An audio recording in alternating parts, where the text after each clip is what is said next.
Assalamualaikum warahmatullahi wabarakatuh. Salam rahayu, rahayu, rahayu.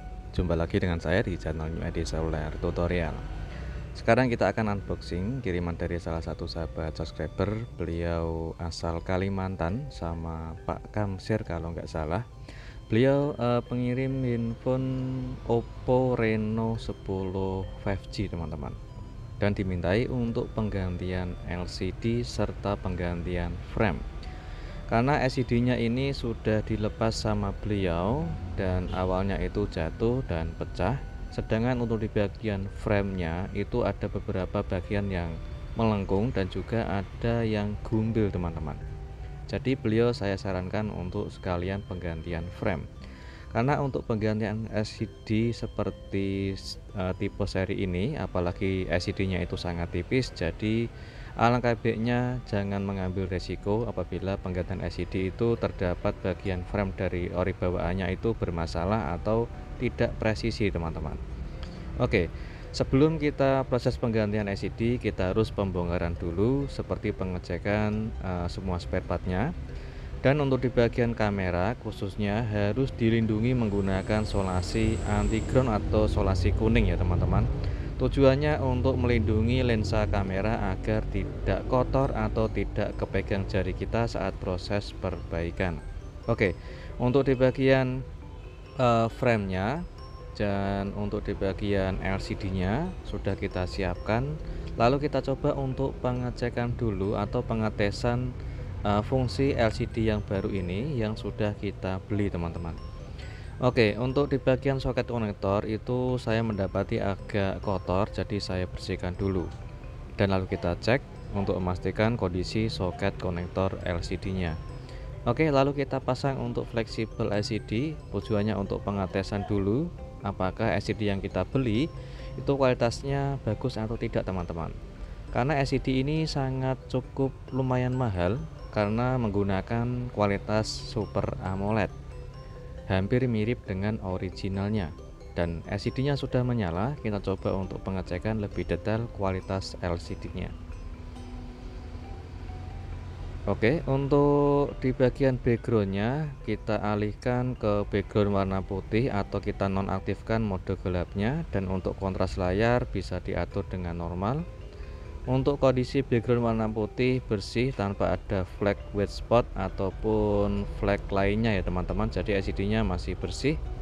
Dan untuk kita tes fungsi touchscreen bisa digunakan dengan sangat normal.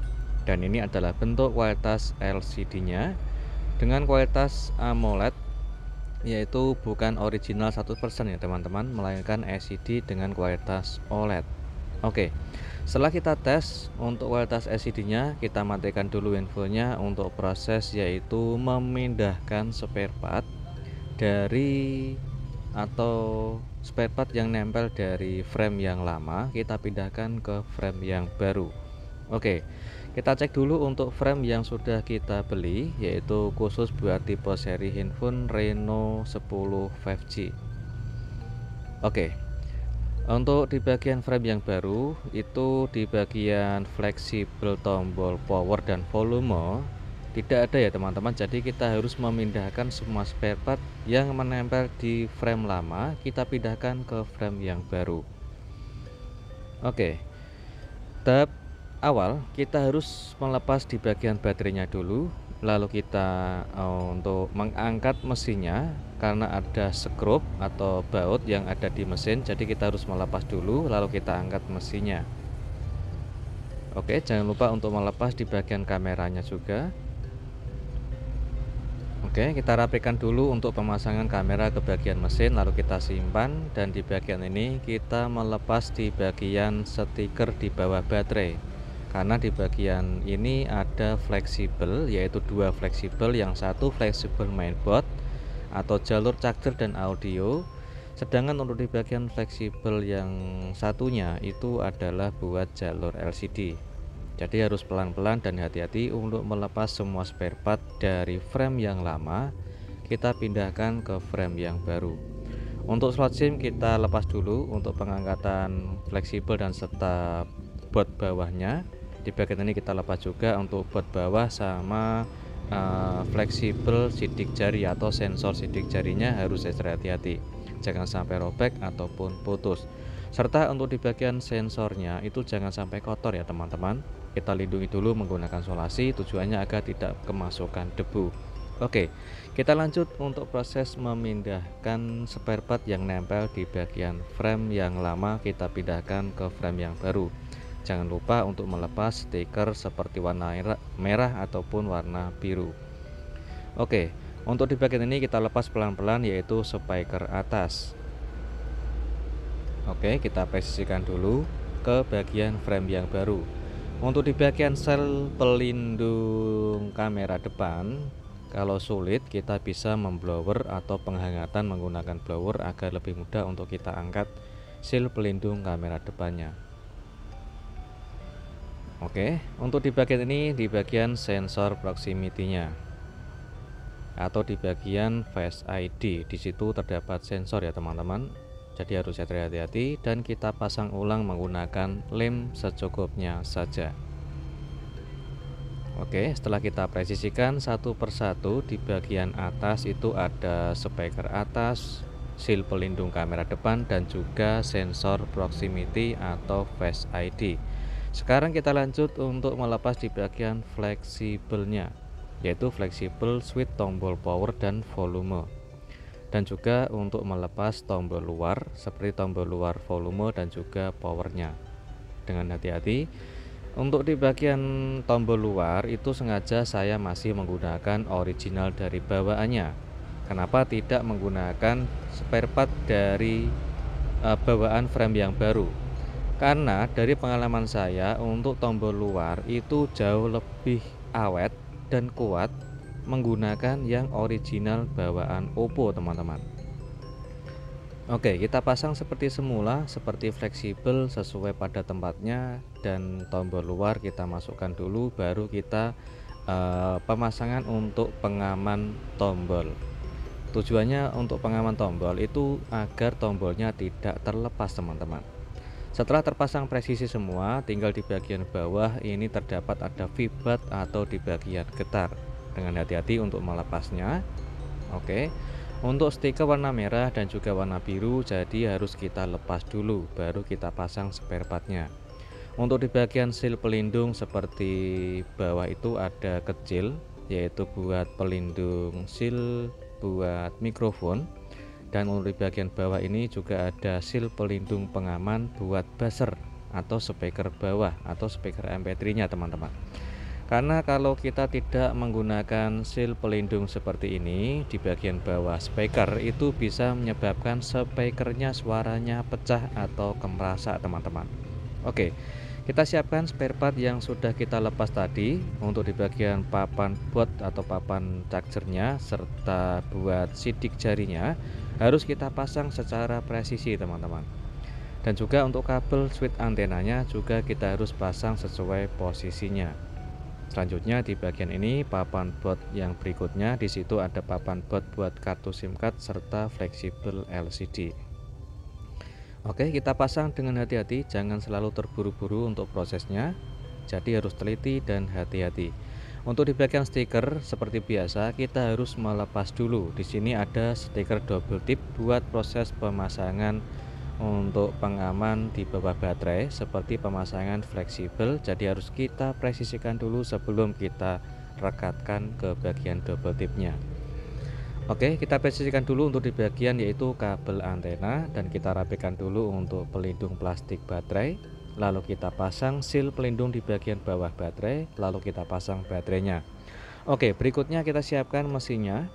Ini belum saya pasang untuk LCD ya teman-teman. Sebelum kita pasang mesin, kita tambahkan thermal untuk pendingin IC-nya. Di situ karena thermalnya sudah agak hilang, jadi kita tambahkan thermal pengganti untuk pendingin mesin. Oke, kita lanjut lagi untuk proses, yaitu mempresisikan switch kabel antena ke bagian mesinnya. Jangan sampai ada bagian kabel yang tidak presisi yang bisa bikin sinyal tidak muncul atau sinyalnya lemah. Untuk di bagian baterai harus kita lindungi dulu atau kita tutupi, tujuannya agar tidak terkoneksi ke bagian mesin karena kita belum pemasangan LCD. Untuk di bagian ini, karena di bagian frame yang lama itu masih ada seal pelindung buat sidik jari, jadi kita harus siapkan dulu. Serta kita harus melepas di bagian stiker warna merah dan stiker warna biru yang masih menempel di bagian frame yang baru. Kita presisikan dulu karena ada double tip dari bawaan, itu adalah double tip pengaman buat LCD, jadi harus kita presisikan dulu. Serta kita ambil seal pelindung sidik jari dari frame yang lama, kita pasang dan kita presisikan ke frame yang baru. Oke, usahakan jangan sampai untuk di bagian sensor sidik jari itu kotor ya teman-teman. Serta jangan lupa untuk kita pasang kembali, yaitu ground pada frame untuk pelindung di bagian bawah LCD. Kalau kalian tidak punya atau mungkin hilang dari bawaannya, kita bisa mengambil dari frame kanibalan atau frame yang tidak terpakai. Oke, untuk LCD nya bentuknya seperti ini teman-teman, yaitu real original OLED, yaitu LCD nya melengkung teman-teman, serta LCD nya pun sangatlah tipis. Jadi kalau kita untuk proses penggantian LCD seperti ini, yaitu menggunakan kualitas LCD yang original ataupun LCD yang OLED yang sangat tipis, harus hati-hati ya teman-teman.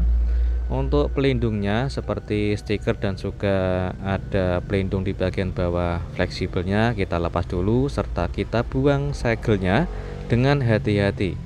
Jangan sampai bikin cacat di bagian LCD saat kita membuka segel teman-teman. Oke, usahakan di bagian lubang sensor sidik jari serta lubang kamera depan itu harus ekstra bersih, jangan sampai kemasukan debu atau nggak sengaja kepegang jari kita. Serta untuk di bagian penutup speaker atas yang ada di bagian frame lama, kita harus mengambilnya dulu. Jika bentuknya agak seperti ini atau kurang presisi atau agak bengkok sedikit, kita luruskan dan kita presisikan dulu serta kita bersihkan dari sisa debu. Lalu kita siapkan untuk pengeliman seperti posisi semula, kita pasang dengan hati-hati teman-teman. Oke, kita presisikan dulu untuk penutup atau saringan penutup bagian speaker atas. Usahakan benar-benar presisi agar tidak mengganggu proses pemasangan LCD nya nanti. Setelah itu kita gunakan lem di bagian sekeliling samping frame dengan hati-hati dan gunakanlah lem secukupnya saja, jangan berlebihan atau jangan ketebalan. Berikutnya untuk stiker warna biru di tengah LCD kita lepas dulu. Oke, lalu kita siapkan LCD nya. Perhatikan, kita harus presisikan dulu sesuai posisinya teman-teman. Dan kita lipat untuk di bagian fleksibel LCD, lalu kita masukkan ke lubang frame-nya. Kita tempelkan dengan hati-hati, usahakan sepresisi mungkin karena ada double tip dari bawaan yang ada di tengah layar LCD. Jika kita terlanjur menempelkan dan ada tingkat kemiringan, jangan dipaksa teman-teman. Kalau terlanjur pengeliman nanti bisa menyebabkan pemasangan gagal ataupun bisa berakhir nombok, seperti LCD blank warna hitam, tidak keluar gambar, ataupun bahkan bisa keluar tompel atau pecah ataupun bergaris. Jadi untuk menghindari resiko, usahakan proses pemasangan harus ekstra hati-hati dan teliti teman-teman, tidak usah terlalu buru-buru. Oke, kita nyalakan dulu handphonenya untuk memastikan kondisi layar LCD setelah kita proses pemasangan. Sambil kita menunggu lemnya kering, karena LCD nya sudah menyala, kita bisa sambil merakitnya. Tujuannya untuk mempersingkat proses perbaikan atau proses perakitan. Oke, sebelum kita proses pemasangan backdoor, kita gunakan untuk lem warna bening karena backdoornya warna putih atau silver atau bisa disebut blue atau biru ya teman-teman. Jangan menggunakan lem warna hitam agar tidak merusak di bagian cat di bagian backdoornya. Kita gunakan gelang karet secukupnya saja untuk proses perekatan atau menempelkan untuk sebagai merapatkan LCD sama backdoornya. Setelah lemnya kering, kita lepas untuk gelang karetnya dan kita lepas untuk plastik segel dari LCD. LCD-nya sudah terpasang presisi, rapi, dan lemnya sudah kering. Tidak ada lem yang jembres atau di bagian sampingnya tidak ada lem yang belepotan. Jadi pemasangannya real, bersih, rapi, dan kelihatan presisi teman-teman. Oke, jika sudah kita cek untuk pemasangan itu benar-benar sudah presisi semua, kita tinggal pengecekan terakhir, yaitu pengecekan fungsi LCD, fungsi touchscreen dan fungsi lainnya. Alhamdulillah untuk pemasangannya sukses. Untuk background warna putih, LCD tidak ada flag seperti white spot atau flag lainnya. Untuk fungsi touchscreen sangat nyaman dipakai, dan kita cek untuk fungsi dari kameranya. Perhatikan, untuk kameranya sangat bersih, jernih, dan bisa fokus dengan jarak dekat teman-teman. Kalau kita mengerjakan dengan ekstra bersih, hati-hati, dan rapi, insya Allah hasilnya akan bisa maksimal. Untuk kedua kamera masih bisa berfungsi dengan jernih, bersih, tanpa ada debu ataupun tanpa blur ya teman-teman. Sudah sukses untuk semua perbaikan, yaitu proses penggantian LCD serta penggantian frame di handphone Oppo Reno 10 5G ini. Oke, semoga untuk tutorial kayak ini bisa bermanfaat untuk teman-teman semuanya. Dan kita cek untuk pengisian baterai, masih support pengisian daya cepat. Semoga bermanfaat dan jumpa lagi di tutorial berikutnya. Assalamualaikum warahmatullahi wabarakatuh.